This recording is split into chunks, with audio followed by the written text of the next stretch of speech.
কল্পনা করুন এক অদ্ভুত পরিস্থিতির কথা, যেখানে শত্রু মনে করছে সে শিকার করতে এসেছে, কিন্তু বাস্তবতা হলো সে নিজেই কারো ফাঁদে আটকা পড়েছে। মধ্যপ্রাচ্যের রুদ্ধশ্বাস উত্তেজনার মধ্য দিয়ে এমনই এক নাটকীয় মোড় নিয়েছে ইরান ও যুক্তরাষ্ট্রের সম্পর্ক। হরমুজ প্রণালীতে ইরানের রেভলিউশনারি গার্ড বা আইআরজিসি এমন এক মরণফাঁদ পেতেছে, যা দেখে হোয়াইট হাউসে বসা ট্রাম্প প্রশাসনের শীর্ষ কর্মকর্তাদের মধ্যে রীতিমতো হতাশা ও উদ্বেগ ছড়িয়ে পড়েছে। যুক্তরাষ্ট্র তাদের গর্বের সব যুদ্ধজাহাজ সাগরে ভাসিয়ে শক্তি প্রদর্শন করলেও ইরান সেই শক্তিকে চ্যালেঞ্জ জানিয়ে সাউথ কোস্টাল এরিয়া জুড়ে মজুত করেছে তাদের সবচেয়ে বিধ্বংসী অস্ত্রশস্ত্র। একদিকে হাজার হাজার সুইসাইড ড্রোন ও ফাস্ট বোট কামিকাজ স্টাইলে প্রস্তুত রাখা হয়েছে, অন্যদিকে মাটির গভীর সুড়ঙ্গ থেকে বের করে আনা হচ্ছে এমন সব ব্যালিস্টিক মিসাইল যা রাডারের চোখ ফাঁকি দিতে একেবারে ওস্তাদ। যুক্তরাষ্ট্র হয়তো ভেবেছিল তাদের বিশাল নৌবহর দেখলে ইরান ভয় পেয়ে লেজ গুটিয়ে পালিয়ে যাবে, কিন্তু পাশার টান এখন সম্পূর্ণ উল্টে গেছে। বরং আইআরজিসি যুক্তরাষ্ট্রের নাকের ডগাতেই এমন এক ভয়ঙ্কর মহড়া চালাচ্ছে, যা দেখে ট্রাম্পের সেনাপতিরা দিশেহারা হয়ে পড়েছেন। এই উত্তেজনার মাঝে নাটকের আসল টুইস্টে ঘটেছে ঘরের অন্দরে। সাগরের এই উত্তেজনার সুযোগ নিয়ে তুরস্ক এখন বিভীষণের মতো আচরণ শুরু করেছে। তারা তলে তলে এমন এক ভয়ঙ্কর খেলা শুরু করেছে, যা দেখে মনে হচ্ছে ইরানকে পেছন থেকে ছুরি মারার চূড়ান্ত প্রস্তুতি তারা ইতোমধ্যেই সেরে ফেলেছে। আর এই বারুদের স্তূপে আগুন ধরিয়ে দিয়েছে রাশিয়ার বিখ্যাত সংবাদ সংস্থা স্পুটনিক। তাদের হাতে এসেছে যুক্তরাষ্ট্রের এক টপ সিক্রেট ব্লুপ্রিন্ট, যা ফাঁস করে দিয়েছে ওয়াশিংটন ও তেল আবিবের আসল মতলব। আজকের এই বিশেষ প্রতিবেদনে সেই সব অদেখা তথ্য নিয়ে আলোচনা করা হবে, যা জানলে শ্রোতাদের চোখ রীতিমতো কপালে উঠতে বাধ্য। হরমুজ প্রণালীর বর্তমান পরিস্থিতি যদি গভীরভাবে বিশ্লেষণ করা যায়, তবে দেখা যাবে সেখানে এক ভয়াবহ পরিবেশ বিরাজ করছে। যুক্তরাষ্ট্র তাদের বিশাল যুদ্ধজাহাজ বা aircraft carrier USS Abraham Lincoln ও ইউএসএস থিয়েটার রুজভেল্টকে সাগরে ভাসিয়ে দিয়েছে তাদের শক্তির জানান দিতে। তাদের ধারণা ছিল এই বিশাল লোহার পাহাড়গুলো দেখলে ইরান আতঙ্কিত হয়ে পিছু হটবে, কিন্তু আইআরজিসি বা ইরানের রেভলিউশনারি গার্ড যে কতটা শেয়ানা স্বভাবের তা পেন্টাগন স্বপ্নেও ভাবেনি। কারণ ইরান কোনো বিশাল যুদ্ধজাহাজ নামায়নি, বরং তারা সাগরের বুকে ছেড়ে দিয়েছে ঝাঁকে ঝাঁকে মশা বা মাছির মতো ছোট ছোট স্পিডবোট। এই বোটগুলোকে দেখলে হয়তো খেলনা মনে হতে পারে, কিন্তু এগুলোর ভেতরে লুকিয়ে আছে আসল মরণাস্ত্র। আইআরজিসি ফার্স্ট অ্যাটাক ক্রাফটগুলোর ওপর বসিয়েছে শক্তিশালী এন্টিশিপ মিসাইল ও ভারী টর্পেডো। যুক্তরাষ্ট্রের নেভি অফিসাররা এখন রীতিমতো আতঙ্কের মধ্যে আছেন, কারণ তাদের বিশাল জাহাজগুলো ঘোরানোর আগেই ইরানের এই ছোট্ট বোটগুলো চারপাশ থেকে তাদের ঘিরে ফেলছে এবং সাইজ করে বসছে। ইরানের এই কৌশলটা খুবই সহজ কিন্তু মারাত্মক। তারা ভালো করে জানে সম্মুখ যুদ্ধে যুক্তরাষ্ট্রের সাথে পারা সম্ভব না, তাই তারা বেছে নিয়েছে মৌমাছির মতো হামলার কৌশল। সাগরের বুকে এখন ইরানের হাজার হাজার সুইসাইড ড্রোন বা আত্মঘাতী ড্রোন চক্কর দিচ্ছে। এই ড্রোনগুলো রাডারের নিচ দিয়ে উড়ে গিয়ে সোজা যুক্তরাষ্ট্রের জাহাজের ইঞ্জিনে আঘাত হানতে সক্ষম। পেন্টাগনের অত্যাধুনিক সব ডিফেন্স সিস্টেম বা এজিস কম্ব্যাট সিস্টেম হয়তো একসাথে 10 বা 20টা ড্রোন আটকাতে পারবে, কিন্তু যখন আকাশ কালো করে একসাথে 500 ড্রোন ধেয়ে আসবে, তখন যুক্তরাষ্ট্রের রাডারও হিমশিম খেতে বাধ্য হবে।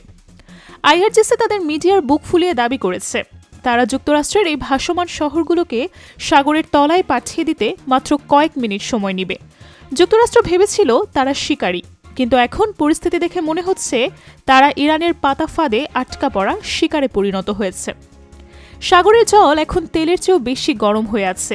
সেখানে ইরানের দাপট দেখে মনে হচ্ছে তারা যুক্তরাষ্ট্রকে একদমই তোয়াক্কা করছে না, কিন্তু সাগরের ওপরের এই উত্তেজনার চেয়েও বড় আতঙ্কের খবর লুকিয়ে আছে মাটির নিচে। ইরান খুব ভালো করে জানে ট্রাম্প প্রশাসন যে কোনো সময় আকাশপথে হামলা চালাতে পারে, তাই তারা তাদের আসল জাদুটা লুকিয়ে রেখেছে মাটির কয়েকশো ফুট নিচে।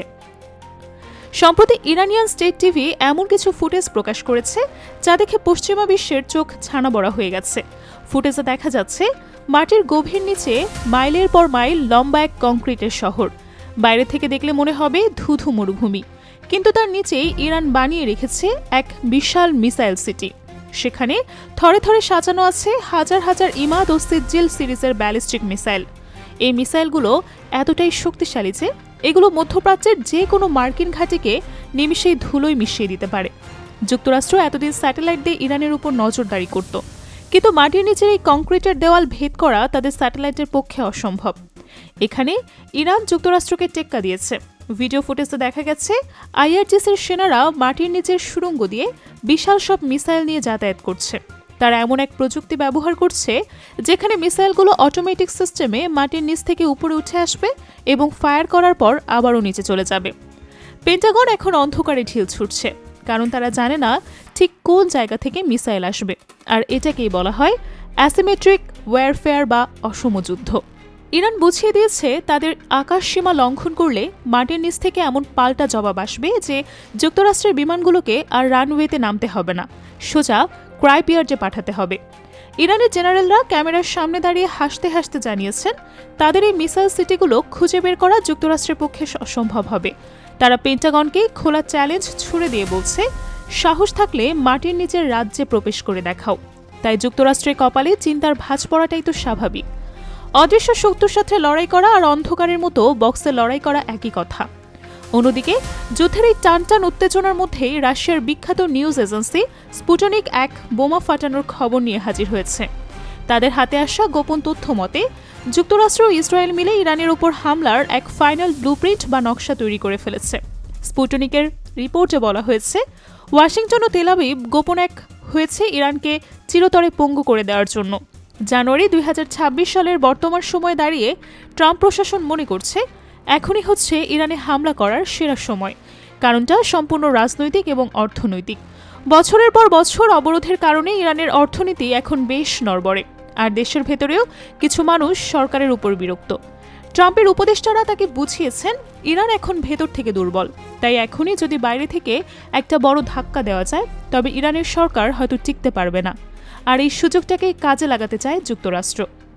তারা ভাবছে ইরানের জনগণকে উস্কে দিয়ে সরকার পতন ঘটাবে। রাশিয়ার রিপোর্ট বলছে ইসরায়েল তাদের F-35 ফাইটার জেটগুলোকে তেল ভর্তি করে রেডি রেখেছে এবং তারা যুক্তরাষ্ট্রের সংকেতের অপেক্ষায় আছে। তাদের লক্ষ্য হল ইরানের নিউক্লিয়ার সাইটগুলো ও আইআরজিসির হেডকোয়ার্টার।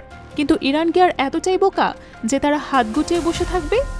ইরান এই ব্লুপ্রিন্ট বা নকশার খবর পেয়েও একদম ঠান্ডা মাথায় আছে। তারা যুক্তরাষ্ট্রের এই গোপন পরিকল্পনাকেই পাত্তা দিচ্ছে না। উল্টো ইরান হুঁশিয়ারি দিয়েছে তাদের উপর যদি কোনো হামলা করা হয় তবে তারা ইসরায়েলের হাইফা ও তেল আবিবকে মাটির সাথে মিশিয়ে দেবে। ইরানের সুপ্রিম লিডার পরিষ্কার জানিয়ে দিয়েছেন তারা যুদ্ধ শুরু করবে না, কিন্তু কেউ যদি তাদের সাথে পাঞ্জা লড়তে আসে তবে তাকে এমন শিক্ষা দেওয়া হবে যা ইতিহাসে লেখা থাকবে। যুক্তরাষ্ট্রের এই ব্লুপ্রিন্ট শেষ পর্যন্ত বাস্তবে পরিণত হবে কিনা সেটা সময়ই বলে দেবে, কিন্তু ইরানের ভাবভঙ্গি দেখে মনে হচ্ছে তারা যে কোনো পরিস্থিতির জন্য কোমর বেঁধেই নেমেছে। এই পুরো নাটকের মধ্যে সবচেয়ে জঘন্য ও বিশ্বাসঘাতকতার ভূমিকা পালন করেছে তুরস্ক। এরদোয়ান মুখে মুসলিম বিশ্বের বন্ধু সাজলেও কাজের বেলায় তিনি নিজের স্বার্থ ছাড়া কিছুই বোঝেন না, সেটা আবারও প্রমাণিত হলো। ইরান যখন একাই যুক্তরাষ্ট্র ও ইসরায়েলের মতো পরাশক্তির সাথে লড়াই করছে তখন তুরস্ক পেছন থেকে ছুরি মারার পায়তারা করছে। তুরস্কের সেনাবাহিনী ইরানের সীমান্তের ভেতরে ঢুকে একটি বাফার জোন তৈরি করার পরিকল্পনা করছে। তাদের যুক্তি, যুদ্ধ লাগলে ইরান থেকে লাখ লাখ শরণার্থী তুরস্কে ঢুকে পড়বে। এটাকে সোজা বাংলায় বললে মির্জাফরি ছাড়া আর কিছুই বলা যায় না।